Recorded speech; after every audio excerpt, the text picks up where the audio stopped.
يقول الرجل للنبي عليه الصلاة والسلام: يا رسول الله، أربنا بعيد فنناديه أم قريب فنناجيه؟ كل مرة إذا سئل النبي عن شيء يقول الله: قل. يسألونك عن الأنفال؟ قل. يسألونك عن الأهلة؟ قل. يسألونك ماذا ينفقون؟ قل. يسألونك عن المحيض؟ قل. إلا لما قال: وإذا سألك عبادي عني، ما قال قل، قال: وإذا سألك عبادي عني أنا أجيب مباشرة، فإني قريب قريب أجيب دعوة الداعي إذا دعان. لاحظوا، ما قال أجيب دعوة المؤمن ولا دعوة حافظ القرآن ولا دعوة اللي فقط يصلي، لا شك هؤلاء لهم فضل وقد يكونون إلى الله أقرب، لكن أجيب دعوة الداعي، عموم الداعي، كل من دعا الله تبارك وتعالى استجاب الله له. فألح، وخاصة في وقت الاضطرار والحاجة والافتقار إليه. يا جماعة، حنا في كرب وفي شدة، فلولا إذ جاءهم بأسنا تضرعوا.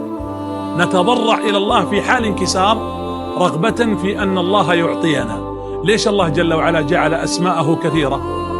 النبي صلى الله عليه وسلم أخبر أن له 99 اسما، من أحصاها هنا مو بمعنى عدها، يعني فهمها. من عرف الآمر هانت عليه الأوامر، من أحصاها دخل الجنة.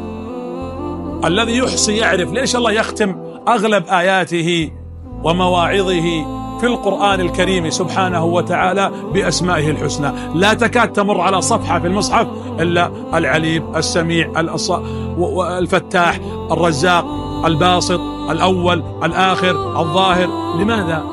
تختم بالرحيم، الرحمن، العفو، الغفور، كلها حتى يقول: هذا أنا ربكم الأعلى، أنا الله. ولذلك اللهم إنا نسألك باسمك الأعظم ووجهك الأكرم وعطيتك الجزلة، أسألك بأسمائك الحسنى وصفاتك العلى، أسألك بكل اسم هو لك سميت به نفسك أو أنزلته في كتابك أو علمته أحدا من خلقك أو استأثرت به في علم الغيب عندك، أن تجعل القرآن العظيم ربيع قلوبنا ونور صدورنا وجلاء همومنا. حتى قال النبي لعبد الله بن مسعود لما قال: أو نتعلمها؟ قال: نعم، تعلموها وعلموها. نتعلم أن ندعو الله بأسمائه، وندعوه سبحانه وتعالى في السراء والضراء. ندعوه، عندنا مواطن إجابة كثيرة، وعندنا أسماء لله عظيمة، وكل أسماء الله جليلة عظيمة. ترفع أكفك صادقا إلى الله تدعوه.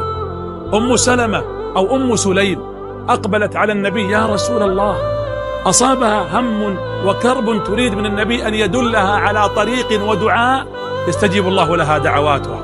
فقال: قولي الله أكبر 10، الله أكبر، الله أكبر، الله أكبر، الله أكبر، واحمد الله 10، الحمد لله، الحمد لله، الحمد لله، وسبحيه 10، سبحان الله، سبحان الله، سبحان الله، ثم ادعي ربك بما شئت فيقول الله: قد فعلت، قد فعلت، قد فعلت.